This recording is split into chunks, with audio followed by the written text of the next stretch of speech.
Well, a good morning. Thank you for tuning in to the Gardener's Corner program, a Friday feature here on TV Channel 10, located on Charter Communications Channel 191. My name is Rob Hall, and we're glad to have you tuned in to WKRX 96.7 FM. The Gardener's Corner program is brought to you today by the Red, White, and Bluegrass Festival, South Boston Memorials, and T.G. Brooks Company. We appreciate our fine supporting sponsors. If you ever have the opportunity to do business with them, please do so and let them know that you appreciate their support of the Gardener's Corner program. Without further ado, please make welcome all the way from the North Carolina Cooperative Extension Service, a man that wakes up in the morning and looks in the mirror and he starts to sing the song, I've been everywhere, man, I've been everywhere. Mr. Carl Cantalupi. Good morning. A good morning to you, my friend. How are you, Rob? Doing all right. Good. Anyway, just the reason that I, said something about Carl is always on the go, always traveling somewhere, and you never know if you may call him up where he may be at. He spends a lot of his time in Granville and Person counties, but every now and again he has to more or less take his microphone and hit the road. And speaking of that, you're going to be speaking at the Paw Paw Festival in Winston-Salem when that comes around, correct? Right, that's in late August, I believe. Yeah. So it'll be here before you know it, the way time flies. Mm-hmm. We are live in the studio today. If you've got a question for the Gardener's Corner program, we'd love to hear from you. You can call 599-0266. That's 599-0266. We've actually got someone calling, but we hadn't got anyone to man the telephone just yet, so bear with us, and we'll get you just quickly as we possibly can. A lot of times we're short-handed around here, and today is just about one of those days. So, Carl, let's go ahead and jump in with both feet, so to speak, and we're going to be just talking about things that's going on here in these times of the gardening. But first, we've got a phone call. Okay. Good morning. Thank you for calling the Gardener's Corner program. Hello. Hello? How you doing today? What can we help you with? I planted a butternut tree, and I saw in a book that I need to plant two for pollination, but close to it, I have a black walnut tree and a pecan tree. Would they do for pollination, or do I need to plant another butternut tree? Okay, when you okay, I guess I'm not familiar when you say butternut tree, what that actually is. It's kind of like a black walnut, but it's a white. Okay, English walnut? No, black walnut. It's not an English walnut. I got it from the mountains. They call it butternut trees. Yeah, I don't know what that is, but no, other nut trees will not serve as pollinators to that particular one. So I guess first I guess I need to know what tree that actually is. If it's a butternut hickory or something else. So, how long have you had the tree planted? About 3 or 4 years. Of course, at that age, has it started to produce any fruit or anything? No, not yet. Yeah. Hold on just a second. I'll tell you what the Arbor Foundation says about the butternut tree. Okay. All right, that's good. Okay, the butternut is Juglacinerea, also known as the white walnut. The butternut has distinctive, rigid, and furrowed bark. It produces drooping clusters of sweet nuts, which are used in baking. Prefers moist soils. Grows 40 to 60 foot. Plant 2 trees for pollinations. All right. If it says plant 2 trees for pollination, I would imagine it means plant 2 of the same variety, unless it says plant 2 different varieties for cross pollination. So that means if you plant 2 of the identical variety together, you'll get cross pollination. But the scientific name is juglans, and the species is Cinera. Is that what you said? Cinerea. Okay. I need to look that up, and I could probably let you know next week, as far as the pollination is concerned. Okay. Well, when you plant plants in the garden, don't they pollinate each other? Depends on what kind of plants you plant. Oh, okay. Some. All right. Well, okay. Thank you. Thank you. Appreciate it. Thanks for calling. Uh-huh. Well, Carl, I kind of understand the question that she is asking, but with all that being said, I want to make mention of a pecan tree. But let's get this other call. Mm-hmm. Good morning. Thank you for calling the one. Good morning. I almost said won't ask, but it's the Gardener's Corner program. I've got some phlox flowers, I call them. They grow about 18 inches, 2 foot tall, and it looks like they've got mold in them. Yeah, probably a whitish fungus on the leaves. Right. Yeah, it's powdery mildew. Uh-huh. And What do I do? You can get a fungicide. You have a pencil and paper handy? Let me, just a minute, I'll tell you.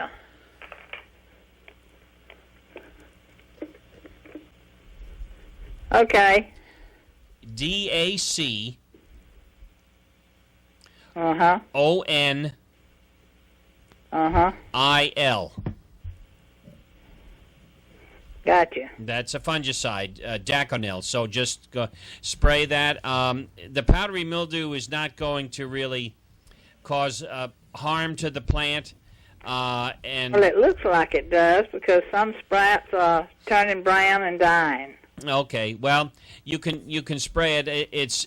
What the Daconil will do will prevent the leaves that don't have the powdery mildew from getting it. The leaves that don't. It's continuing to look like spreading through the bed of flowers. Yeah. Well, that's the way it does. It continues to spread, but when you put the fungicide on it, the leaves and plants that do not have it will not get it. But now it's not necessarily going to take care of the ones that already has it. Correct, Carl? That's right. Mm-hmm. Well, I got another question. Okay. What kind of sprayer can I use to put in there? I've got 2 garden sprayers. One I use for a weed and grass killer, That's and the good. other one I use to put Texas peat and water in to spray my tomato plants to keep the deer away from them.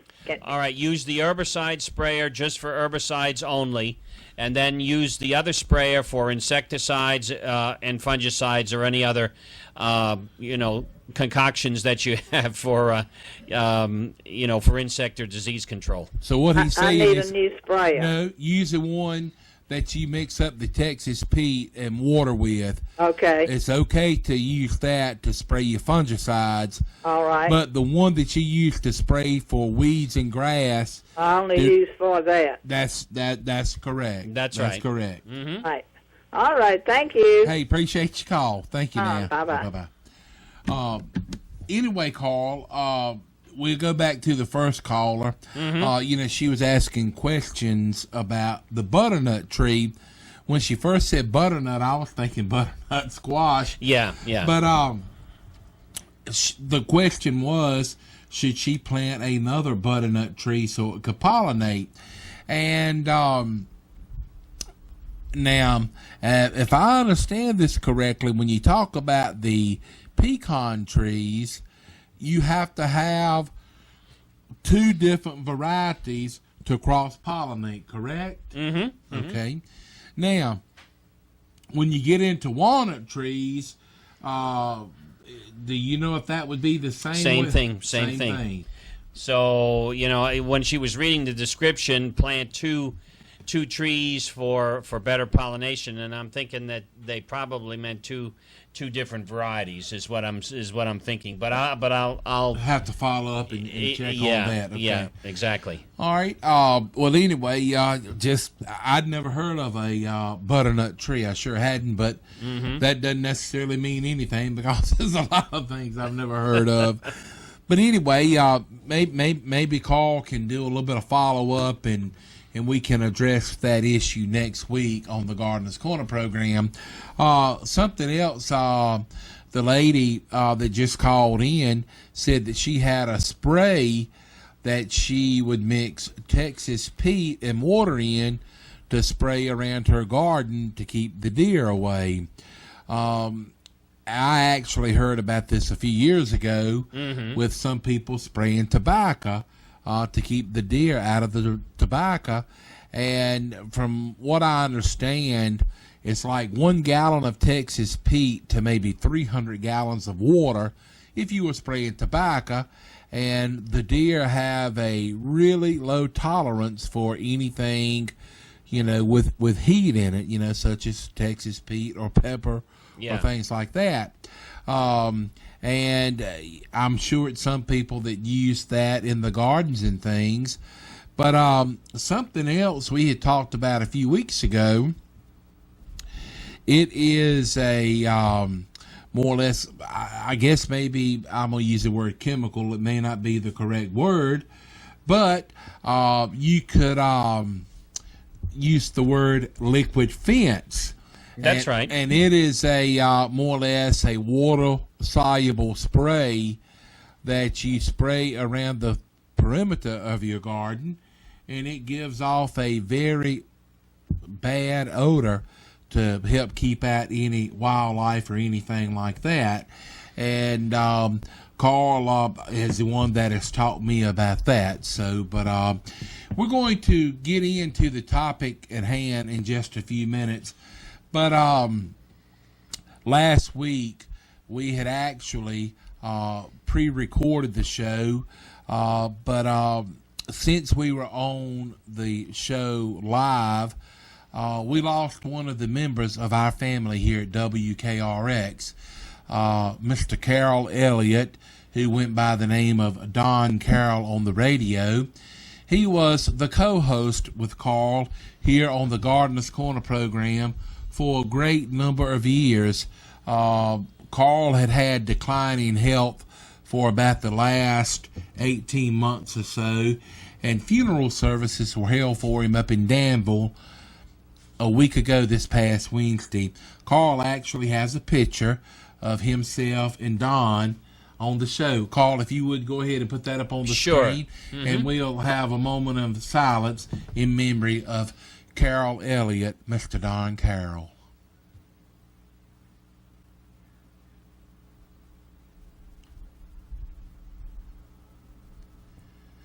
Carl was quite the character. He was very knowledgeable on music and everything, and he always knew how to make light of any situation at hand. He did. He was a great friend, and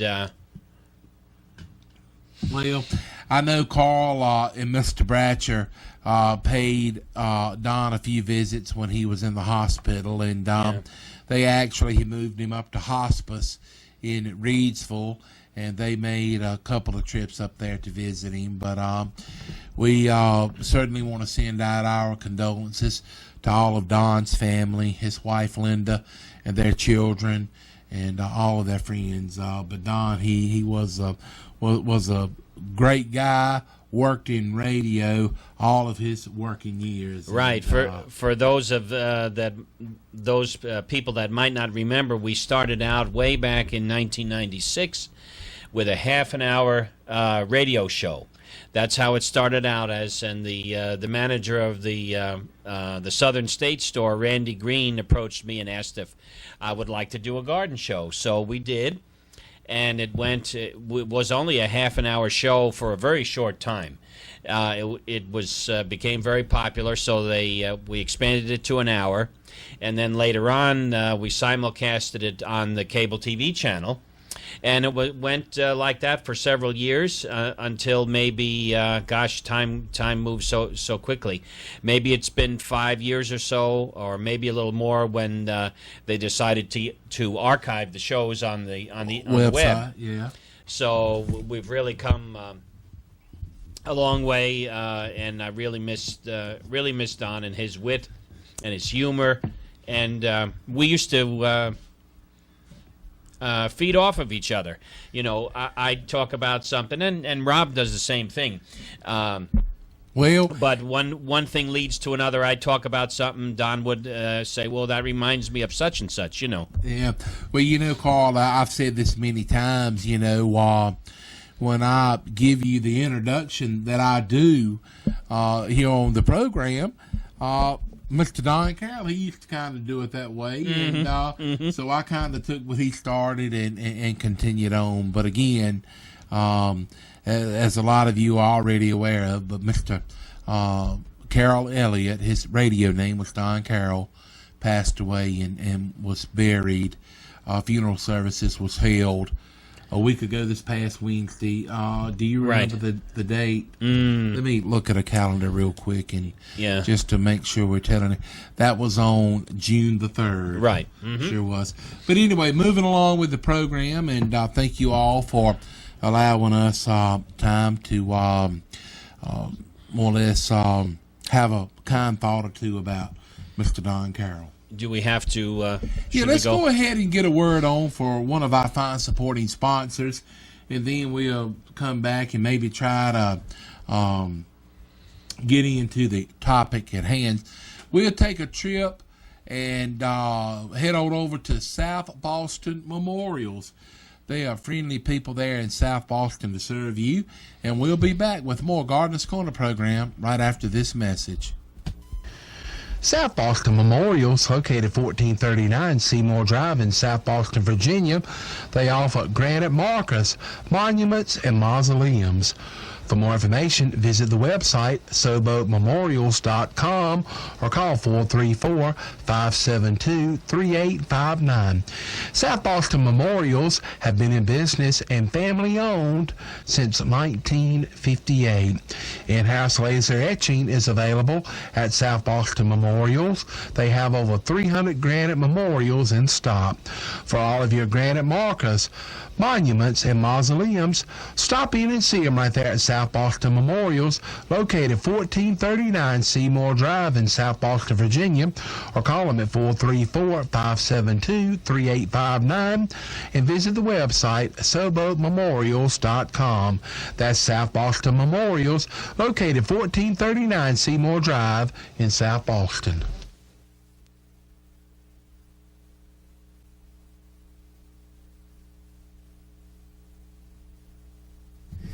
Here we are back on the Gardener's Corner program. My name is Rob Hall. Mr. Carl Cantalupi of the North Carolina Cooperative Extension Service is our resident expert. And anyway, we are live in the studio. If you have a question, 336-599-0266. That's 336-599-0266. And Carl, here we are, just near about in the middle of June. And we've got kind of a little bit hotter weather right now than we typically have. And I understand it's going to be hot over the next several days or so. And we'll be talking in a few minutes about some things that maybe you need to do to, help protect your plants from the extreme heat. But go right ahead, Mr. Cantalupi. All right. I have a few items listed that will be available at the Person County Farmers Market tomorrow, located at 601 North Madison Boulevard, just right across from the Cookout Restaurant. And I'll put a little picture up here. Yeah. You're getting a lot of use out of that picture. Yeah. Some of the items that they'll have will include onions, pecans, honey, homemade preserves, bluebird houses, Swiss chard, kale, carrots, lettuce mix, and a whole variety of different kinds of bakery items. So stop out at the Person County Farmers Market tomorrow, and guess what? Yours truly will be there. I'm going to be playing tomorrow. I'll be playing at 10. Have clarinet will travel. Wow, well, great, Carl. When did y'all get that worked out? Oh, a few weeks ago. Oh, yeah. Mm-hmm. Now, what are some of the songs that you're going to be playing? Oh, jazz, swing, big band stuff, that type of thing. Right. Anyway, those of you that are not aware of it, Mr. Carl Cantalupe, by day is a more or less an agent for the North Carolina Cooperative Extension Service. By night, he is a clarinet player, and he performs with several different bands from time to time. And be sure to check that out Saturday morning about 10 o'clock. How long will you be there, Carl? An hour, from 10 to 11. Well, I'll be playing, an hour, but I'll be there, you before won't be and after. playing the whole hour. You'll have to catch a breath or two along Oh, the way. yeah, but I usually can go for an hour. So, if you're around and in the area, you're more than welcome to stop. Also, this coming Sunday at 4 o'clock, the Durham Community Concert Band will be presenting a free concert at their farmers market, which is at 421 Foster Street in Durham. It's a free concert, and their market is kind of in an L shape on a concrete pad. Has a shelter on it, so the one side the band will be playing, the other side the people can sit. So you'll be out of the sun. So that'll be at 4 o'clock in Durham at their farmers market on Sunday. Well, now, will the farmers market be open at that time? No. Okay. No, the farmers market will be closed, although they will have food trucks. They bring in food trucks. Yeah. Mm-hmm. That's a nice deal, then. Yeah. Mm-hmm. So that would be a great Sunday afternoon of entertainment, and have a little bit of shade. If people should attend, should they bring a lawn chair? Yes, that's. I'm glad you mentioned it, Rob. Okay. Yeah, bring your own lawn chair. Yeah. All right. Well, so two opportunities to see Mr. Carl Cantalupe. Yep.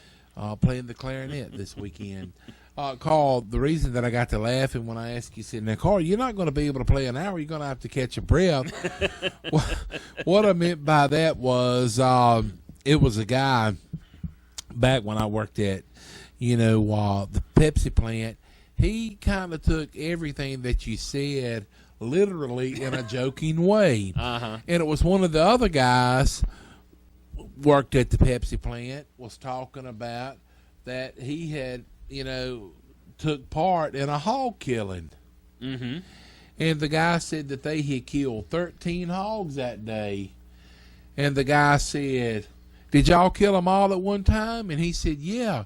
He said, where did y'all find 13 guns? But anyway, but as I say again, check out the Person County Farmers Market. They'll be open tomorrow morning from 8 a.m. until 12 noon.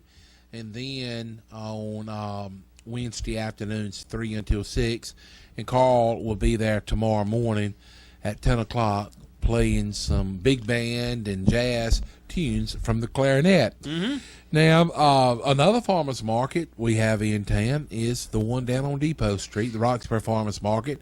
Not sure of the hours that they're now. They are there now, but as the season gets along, I'm sure they will be there quite often. Mm-hmm.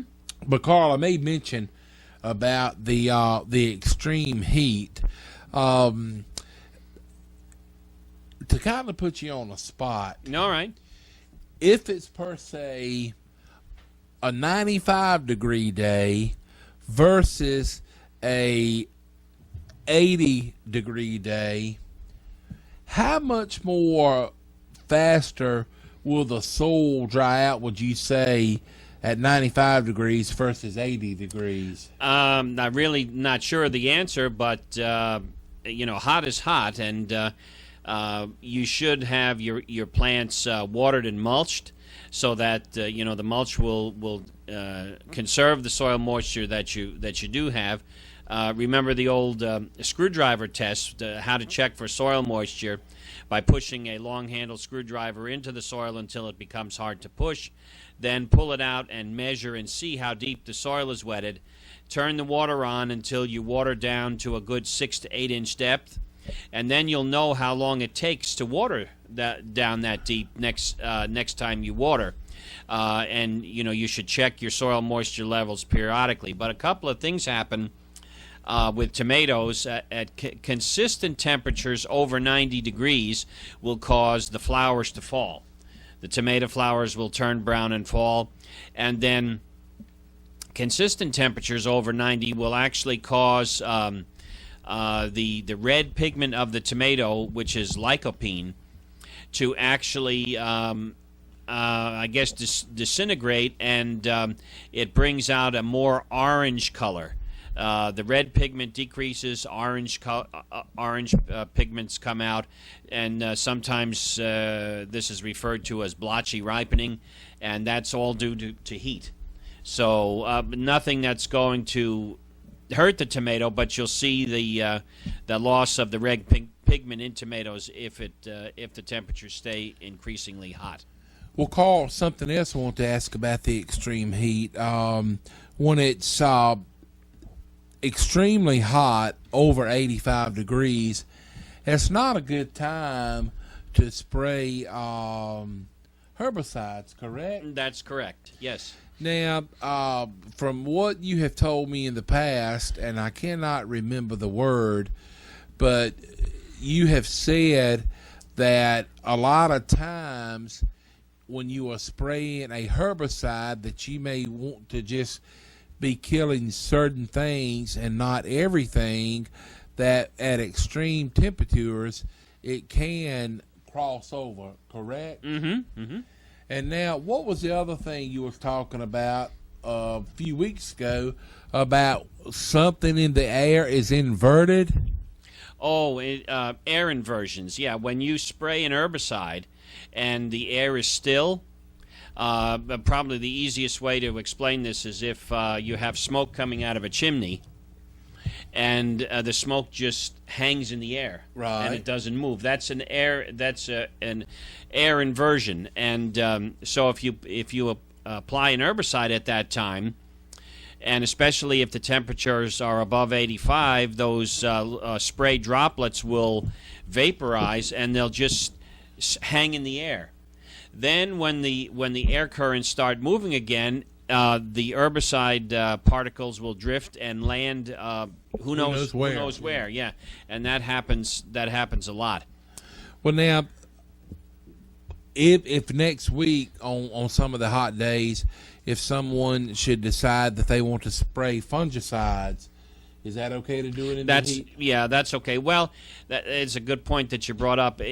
Generally, when you apply any pesticide, whether it be an insecticide or a fungicide, it's probably best not to do it in the heat of the day, because a lot of times you can get plant injury. Okay. At hot temperatures, the leaves might turn brown or spot up. So apply any pesticides early in the morning. Would be the best, and just avoid the heat of the day. Okay. All right. Some good advice for you.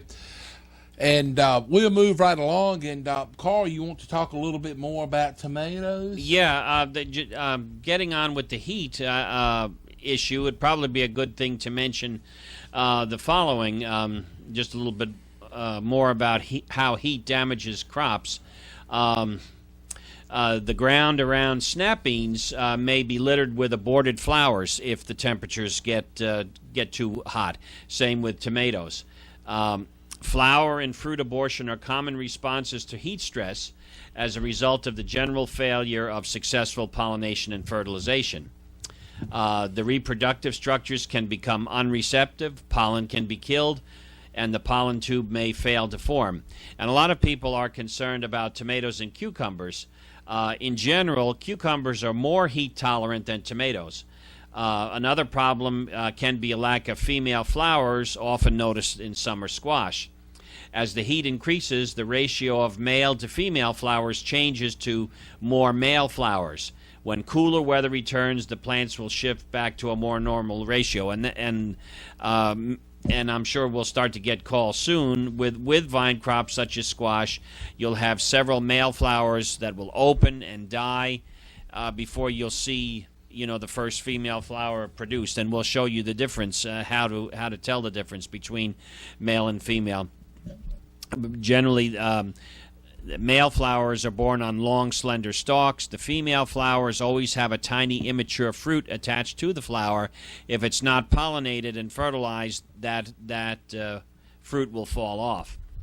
But day temperatures over 90 and night temperatures over 70 reduce fruit set in tomatoes. And as few as 3 hours of 104 degrees on 2 successive days may cause failure of fruit set. And then a little bit of what we were talking about before, tomato problems related to heat stress on fruit set prior to the stress include sun scald and yellow shoulders. Sun scald occurs when previously covered fruit by leaves are exposed to the direct sun all of a sudden, and so you have very poor leaf cover, and we'll show pictures of these in a little bit. Solar yellowing or yellow shoulders is a type of sun scald that occurs when the lycopene, the red pigment of the tomato, fails to develop in some varieties, leaving only the yellow pigment to show at the shoulder where the dark green portion was. This occurs when tissue temperatures rise above 86. Even with temperatures under 85 degrees, the surface temperature of the exposed fruit can become high enough to inhibit normal red color development. Symptoms of more severe sun scald are that the tissue starts off as a pale area of leathery dead tissue that becomes sunken, turning tan or light gray, later turning white and dying. And then many times the dead tissue will turn black from secondary fungi that are feeding on the dead tissue. So sun scald and yellow shoulders are most common in middle of the summer when the sunlight is most intense, when temperatures exceed 85 degrees. So we'll show some pictures of that in a minute here. Well, Carl, while you was talking, it made me think of a question. I have noticed that sometimes people that have greenhouses sometimes will drape maybe like a piece of black material across the top of the greenhouse, and maybe it kind of looks almost like netting, so to speak. Yeah, shading. So that's what it's for, is for shading. That's right. Yeah. Okay. Well, I didn't know, but that is interesting. That you have to have the sun to make things grow, so to speak, but it can be kind of tough with extreme temperatures. It sure can. Mm-hmm. We'll get a word on for T.G. Brooks Company. They've been a landmark in Timberlake since 1936. And when we come back, we'll try to get some of the slides of pictures on that Carl has to maybe kind to instill the thought of some of the things that he passed along to you. Mm-hmm. But that'll be right after this message from T.G. Brooks Company. What a terrific spring we had, and now June and July are here coming on us. These are the 2 months when we start to see the fruits of our spring labor in our yards and gardens.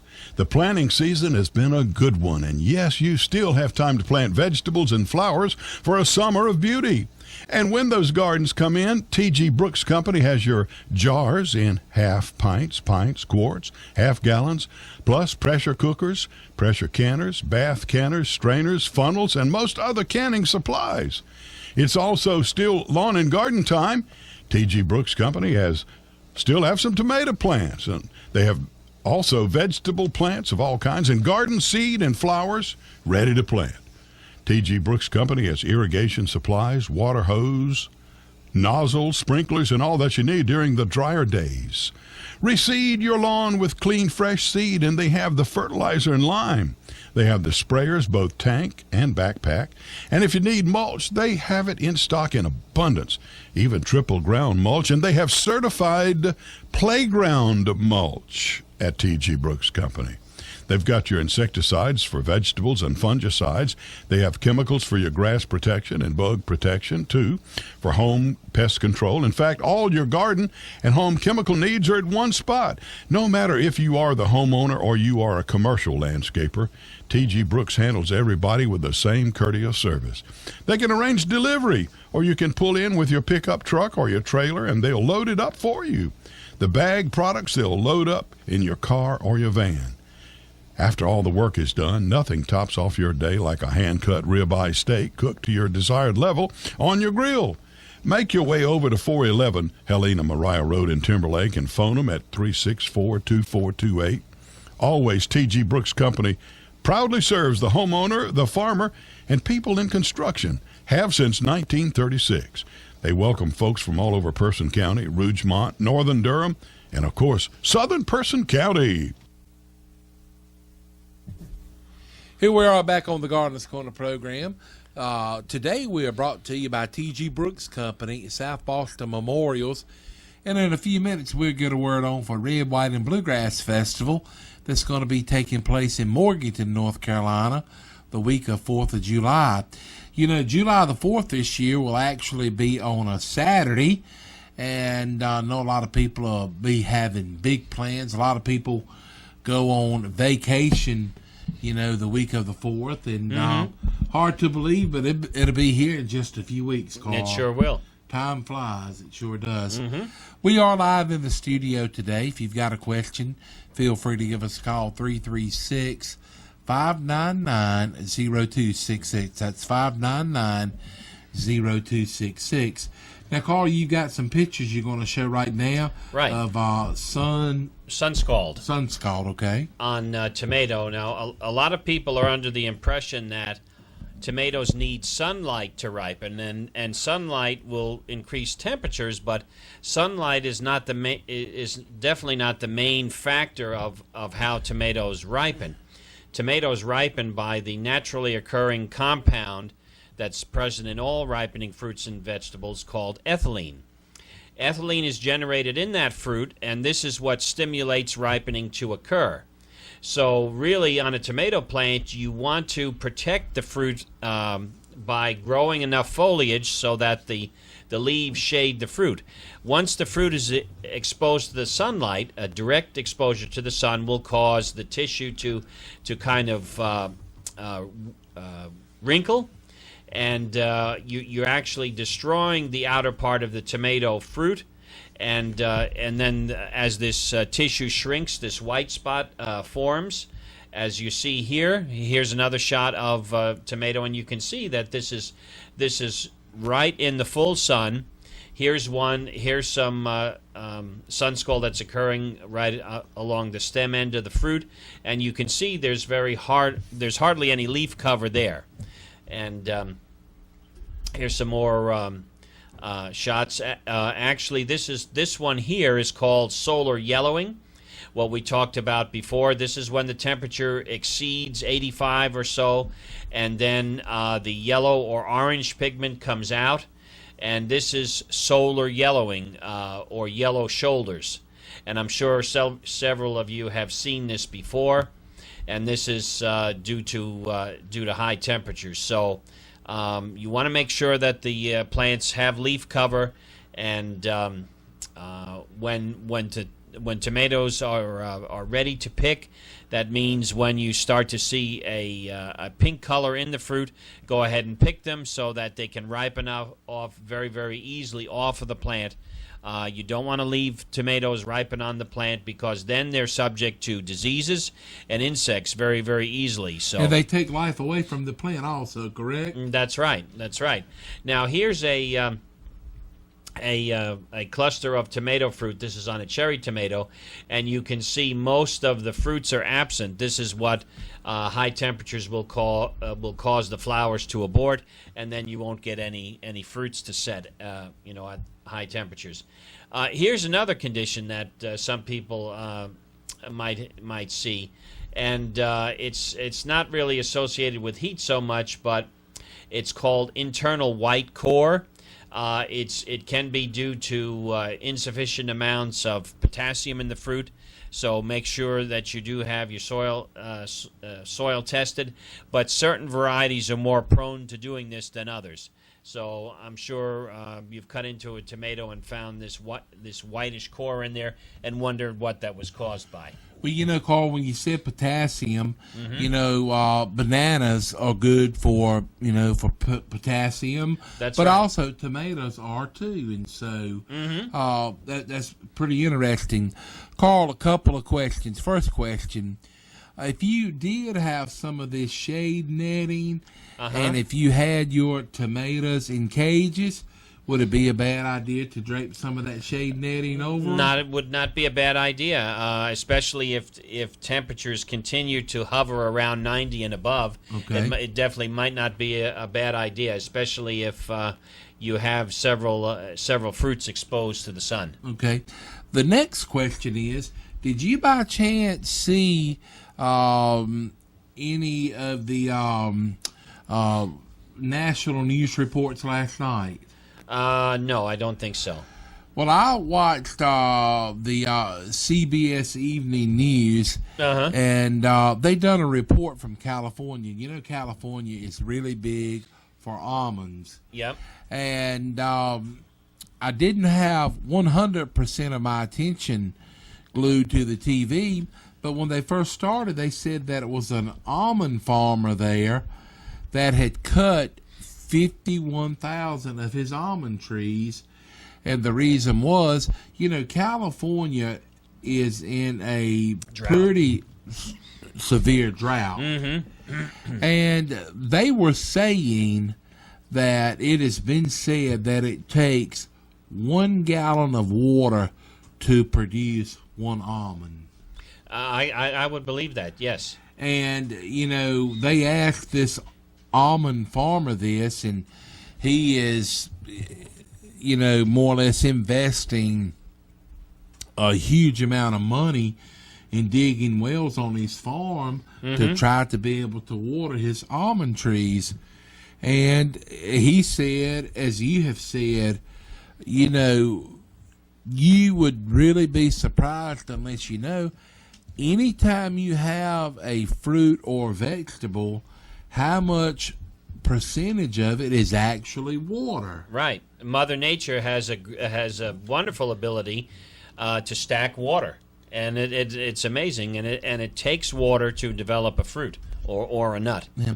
And so that was and then they done a feature on an almond farmer that was using like drip irrigation, to get the most bang out of every drop of water that he possibly could. That's right. And the drip irrigation is something that has been out quite some times, and it's pretty neat. Yeah, that was pioneered actually in Israel. Really, they some people say they made the desert bloom with drip irrigation. Yeah, and it's a lot of people do this with different vegetables, and it's some people that has done it with tobacco, and it's pretty interesting. It sure is. And anyway, but we'll move right along. Carl, any other things going on in the garden? Yeah, something that people really need to take notice of right now again, and we talked about this before, but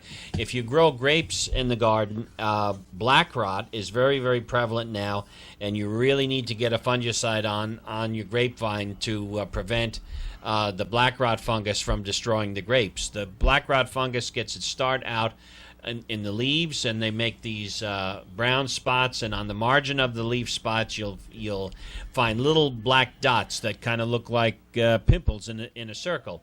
These are where the spores of the fungus are located. The fungus then moves on to the grape fruit, and causes them to shrivel, as you see in this slide.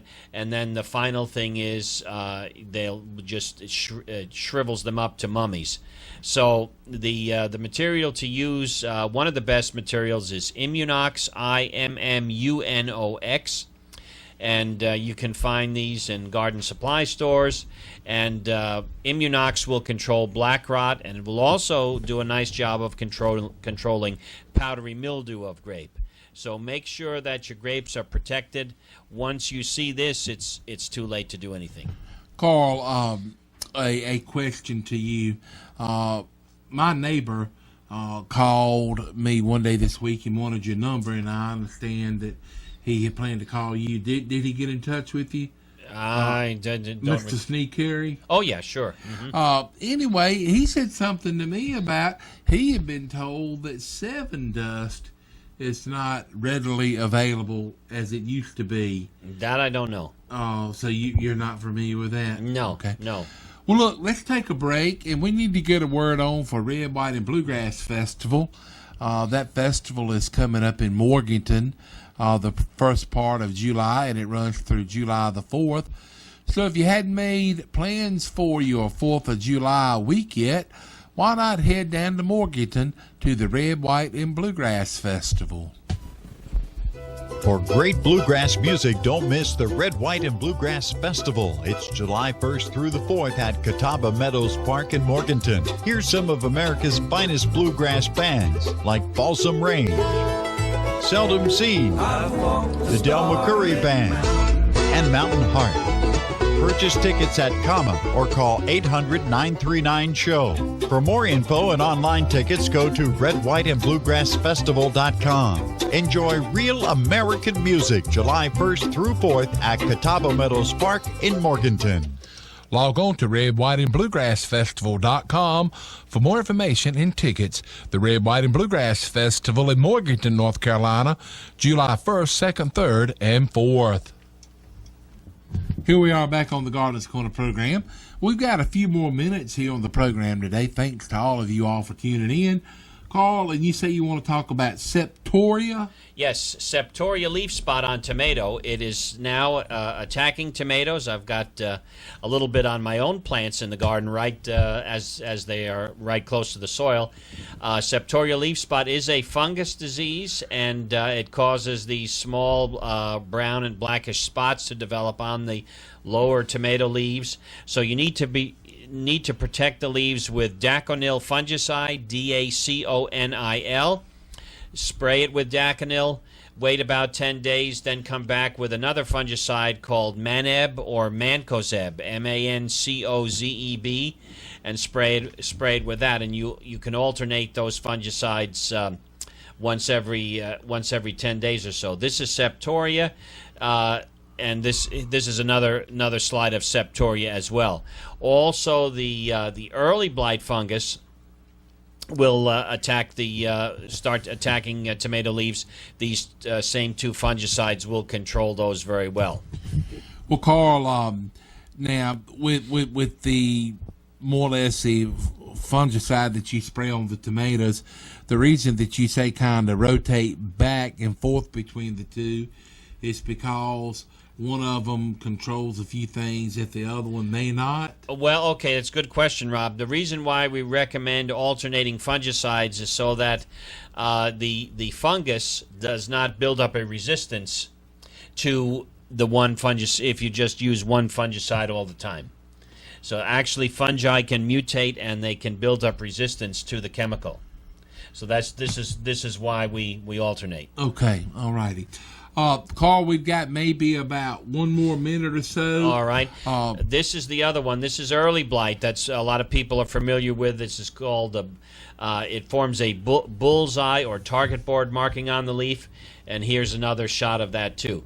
The same two fungicides will control this effectively. If you have leaves that look like this, pick them off, get rid of them, and then spray. Because remember that a fungicide has to be applied on the leaf and the fungicide has to be there as a barrier so that when the spore lands on the leaf, it gets killed before it gets a chance to go inside. Once it's inside the plant, fungicides aren't going to do you much good. Okay.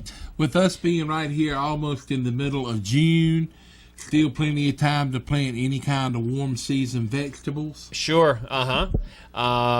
The sky's the limit, really. Just as we get into the heat of the summer, you have to be more diligent in your, in your cultural practices. Make sure that the plants have enough water. Scout every day for the presence of insects and diseases and control them. Now is a good time to start spraying to control squash vine borer, which is very destructive to squash. So spraying 7 at the base of the plants will do a lot of good if you do that. There's nothing more disheartening than to discover the squash vine borers in the stem and the whole plant wilts down. So a little bit of preventive action is good. So spray, you can spray now, and then in a couple of weeks come back again with another application of 7. Okay. Well, that's going to do it for us today on the Gardener's Corner program. We appreciate each and every one of you all tuning in.